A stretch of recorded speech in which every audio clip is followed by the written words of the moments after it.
dia mencoba memisahkan. Ini inti dari ajaran dia. Mencoba memisahkan bagian agama itu bagian private. Tapi ini bagian negara, jangan ikut campur. Negara harus berpacu pada modernitas, berpacu pada perkembangan zaman dan sebagainya. Dan itu mendapat respon yang cukup besar di Turki karena saat itu kan Turki ini lagi goyang dan dianggap Mustafa ini sebagai seorang pembaharu, sebagai orang yang datang dengan konsep baru, walaupun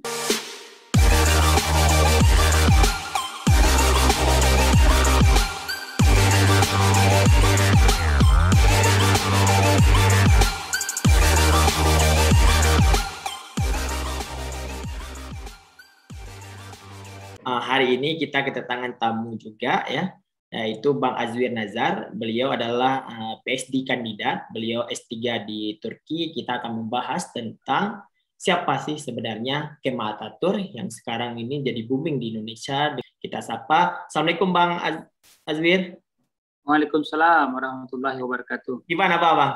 Apa aja, alhamdulillah. Aceh memang negara yang damai, senang, sehat, alhamdulillah. Alhamdulillah Bang.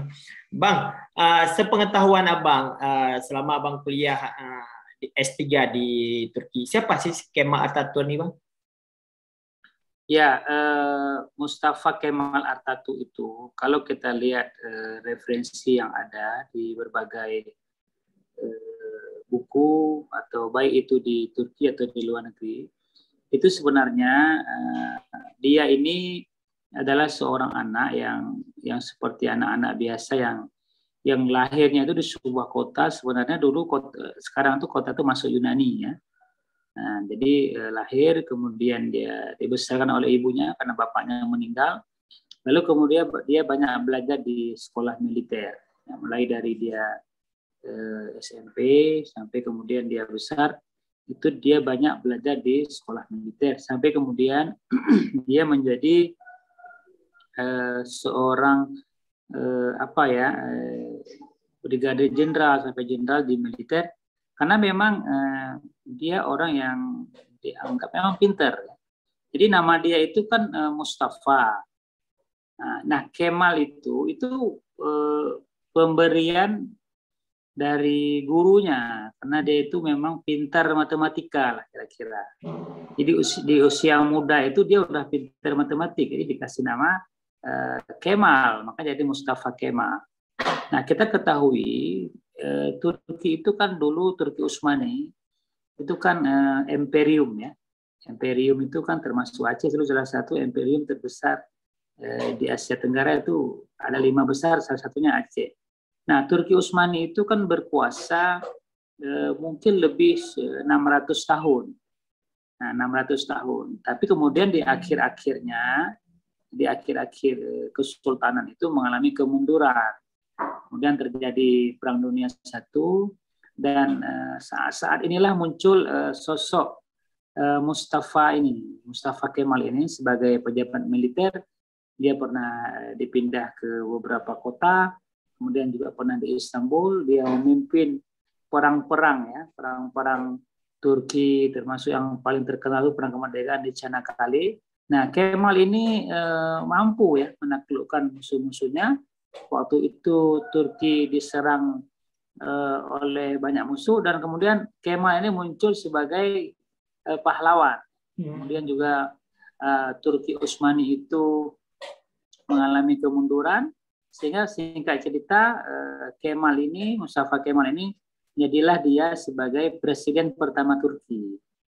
Nah, jadi Kemal ini dia adalah presiden Republik Turki. Kita ketahui 1924 Turki berubah dari dulunya empire ya, Empire Ottoman, atau orang Turki bilangnya Ottoman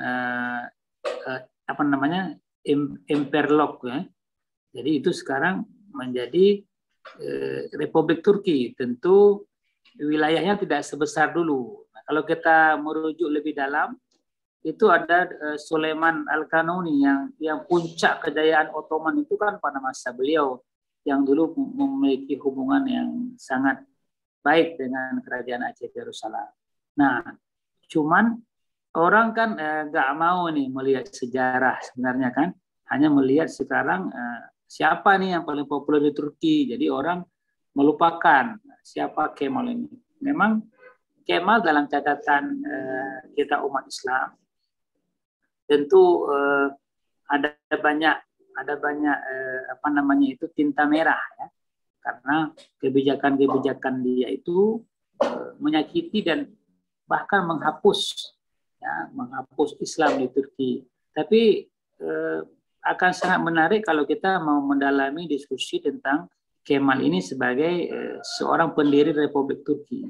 Itu menurut saya. Bang Azwir, berarti Kemal ini menjadi seorang pendiri Turki secara sesudah Utsmani, Bang?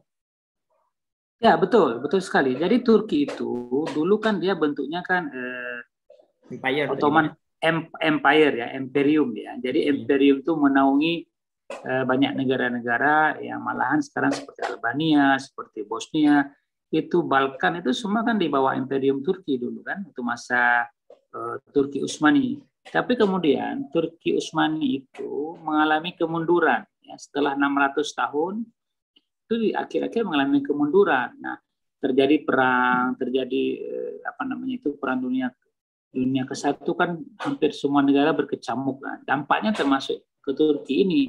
Jadi Turki ini banyak diserang, negara-negaranya banyak yang minta merdeka dan sebagainya. Nah, waktu itu muncul sosok Kemal ini sebagai seorang perwira militer yang tangguh, yang kuat, yang dianggap dia ini mampu menyelamatkan Turki oleh sebagian orang. Tapi kemudian Kemal ini terinspirasi juga oleh pemikir-pemikir Barat, terinspirasi oleh revolusi industri yang terjadi di Perancis. Maka kemudian wajah Turki itu dari monarki absolut atau juga ada menyebut monarki konstitusional di bawah Turki Utsmani itu, kemudian dia menjadi Republik Turki ya yang paling ideal.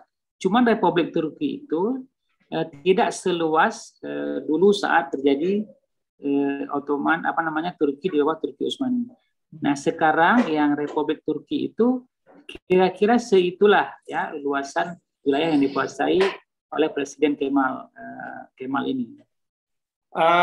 Sekarang kita mendengar bahwa Kemal ini punya banyak tinta-tinta merah terhadap Islam, Bang.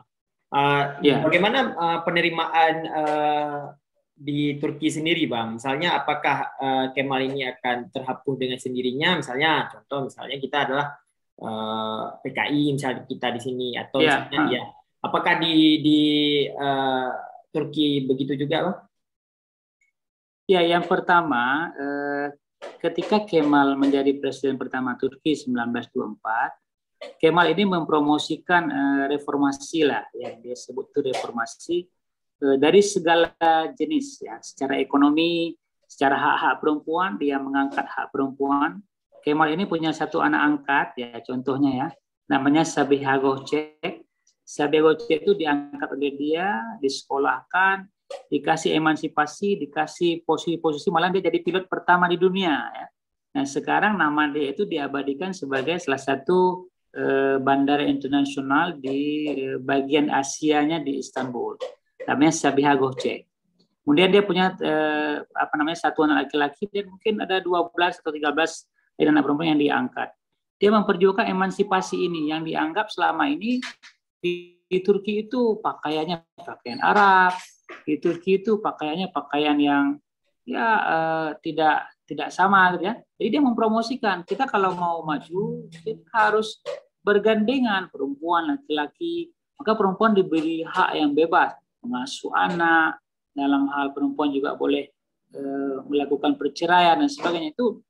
Itu yang dia lakukan dalam reformasi di bidang di bidang sosial budaya. Dia juga menyebut bahwa misalnya kita itu bangsa Turki, sebelum adanya Turki Utsmani itu kita juga bangsa besar sebenarnya. Kita multi etnis, kita punya banyak bahasa, punya akar budaya. Kenapa kita nggak kembali ke akar budaya ya? Mungkin ada mirip-mirip dengan yang terjadi sekarang ya di Indonesia. Anda bisa simpulkan ya.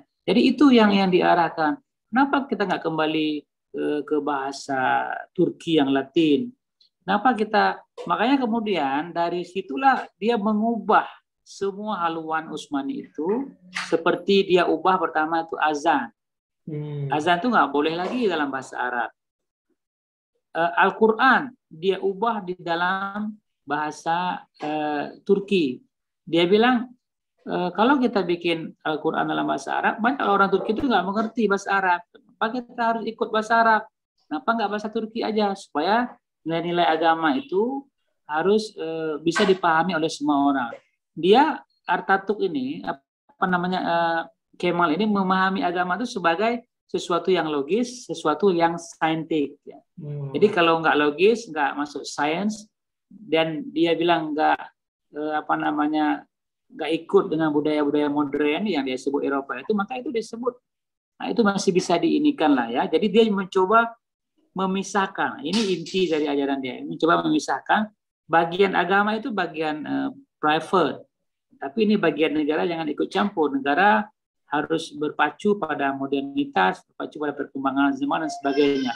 Ini yang ditawarkan oleh Mustafa di 10 tahun pemerintahannya itu, dan itu mendapat respon yang cukup besar di Turki karena saat itu kan Turki ini lagi goyang, dan dianggap Mustafa ini sebagai seorang pembaharu, sebagai orang yang datang dengan konsep baru, walaupun banyak juga orang-orang yang merasa Kemal ini sebagai penghancur Turki Utsmani, Kemal ini sebagai anti-Islam dan sebagainya. Abang pernah nggak ke kuburannya Kemal, Bang? Pernah. Bagaimana di kuburan itu, Bang? Saya melihat dan saya juga mendengar beberapa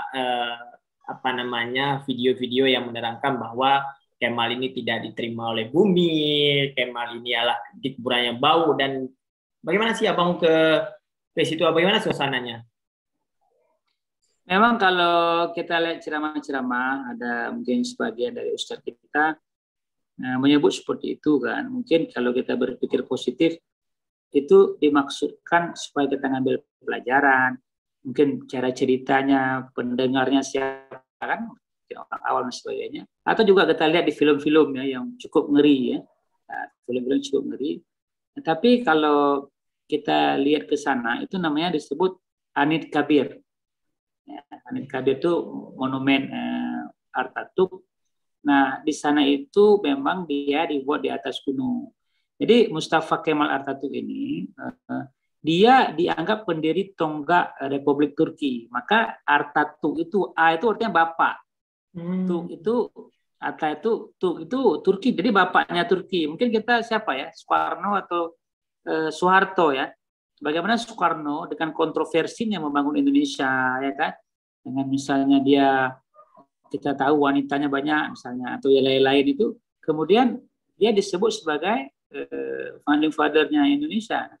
Mustafa Kemal Atatürk ini juga seperti itu. Walaupun senang nggak senang kita harus ketahui bahwa sekarang Turki itu adalah Republik Turki. Baru kemudian di era sekarang, era Erdogan ini banyak terjadi perubahan yang AKP ini dia punya pandangan politik untuk persaudaraan Muslim. Yang dia ingin bangun itu adalah bagaimana politik umat Islam, ada kesatuan seolah-olah seperti Utsmani dulu. Tapi jangan lupa bahwa Anit Kabir itu sendiri dibangun oleh anak-anak buahnya itu atau pengganti dari Atatürk. Jadi ketika Atatürk Kemal ini meninggal, itu banyak ideologisnya, Kemalisnya itu yang mendirikan Anit Kabir. Malahan semua foto-foto di Turki itu, foto kantor, lo kita kayak misalnya foto Jokowi itu semua kantor harus wajib ada, partai politik itu semua wajib ada, patung-patungnya dibangun karena memang dia adalah bapak Republik Turki. Jadi kalau kita mau bicara Republik Turki, kita tidak bisa menafikan peran daripada Mustafa Kemal Atatürk ini. Nah, kembali ke Anit Kabir, yang saya lihat tidak ada ya bau misalnya digambarkan, kemudian juga apakah dia dimakamkan di atas karena nggak diterima oleh bumi, saya juga tidak tahu pastinya. Tapi yang jelas sekarang Anit Kabir itu jadi seperti monumen di tempat upacara, orang-orang yang memuji paham sekuler bukan saja dari Turki, dari seluruhnya datang ke situ. Jadi istilah kalau kami kuliah dulu itu, kalau di Mekah itu kita wajib pergi ke Ka'bah, umrah lah ya. Jadi kalau ke Turki atau ke Ankara itu bagi orang-orang yang sekuler ini ya wajib ke Anit Kabir itu. Malahan wisuda kampus-kampus itu mungkin seperti Ankara Unif, mungkin kampus saya HJTP, dan mungkin juga O2 kan, Middle East University, itu masih melakukan upacaranya di sana. Jadi wisudanya foto-foto itu satu kebanggaan. Ya. Jadi dikarenakan menjadi founding father-nya Turki ya secara modern, sehingga sehingga pemerintah Turki memberikan nama Kemal setara dengan Soekarno tadi untuk menjadi nama jalan ya Bang, yang jadi kontroversi sekarang di Indonesia. Iya, menurut saya sebenarnya orang Indonesia ini kan latah. Kita ini banyak latah. Jadi sebenarnya itu simpel aja. Saya ikut beberapa grup WA itu soal nama jalan. Mereka kan cuma nanya, ini dibuat jalan, kata dubes kita, ini buat usulkan nama jalan pendiri kami siapa? Itu Soekarno. Oh, kalau Turki kami pendiri Republik Turki ya Atatürk. Kami usulkan Atatürk, kan begitu. Simpel sekali sebenarnya. Cuman karena bagi masyarakat kita Atatürk ini dianggap sebagai orang yang menghancurkan Khalifah Utsmani, ini dalam tanda petik ini musuh Islam. Nah, soal agama Atatürk ini sendiri oleh para pakar dengan berbagai macam referensi, dia juga ada yang dia menyebut Islam, ya kan? Tapi kemudian juga memang ada yang kemudian di akhir-akhir itu menyebut agama dia ateis. Nah, oleh karenanya mungkin perbandingan yang sebanding pendiri Indonesia itu, kita jangan gini ya, Indonesia ini kan bukan negara Islam kan? Negara Indonesia ini kan negara Pancasila. Pancasila ini kalau menurut saya dengan sekuler itu ya tipis-tipis lah ya, tipis-tipis. Kita bukan negara Islam. Mau dulu Piagam Jakarta jadi ya kan. Jadi banyak apapun yang bisa kita lakukan sekarang pokoknya harus sesuai Pancasila dan Undang-Undang 45.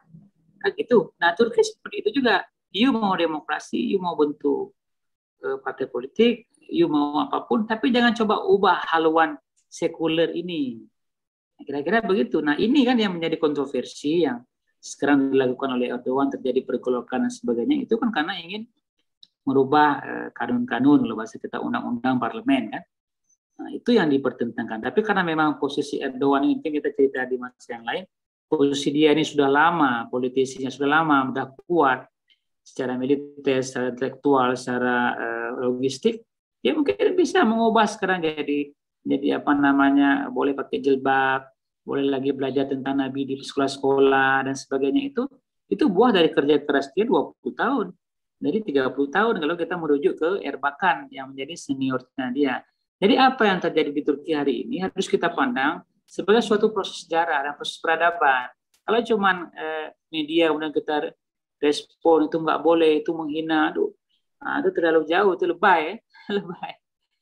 Ya. Iya Bang, mungkin terakhir Bang, Ya.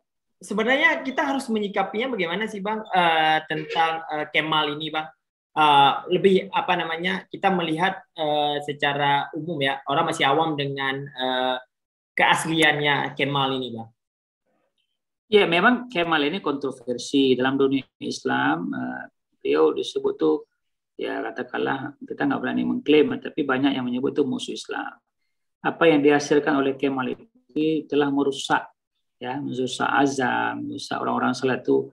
Dalam masjid-masjid itu dulu ditangkapin orang imamnya dan sebagainya. Nah, tentu menurut saya ya, ini pribadi, dalam sebuah konteks sejarah, tentu Mustafa Kemal ini kan kita bisa belajar juga kan bahwa ini jangan seperti Mustafa Kemal, jangan seperti Atatürk, seperti Allah menceritakan dalam Al-Quran, jangan seperti Qarun, jangan seperti Namrud, ya.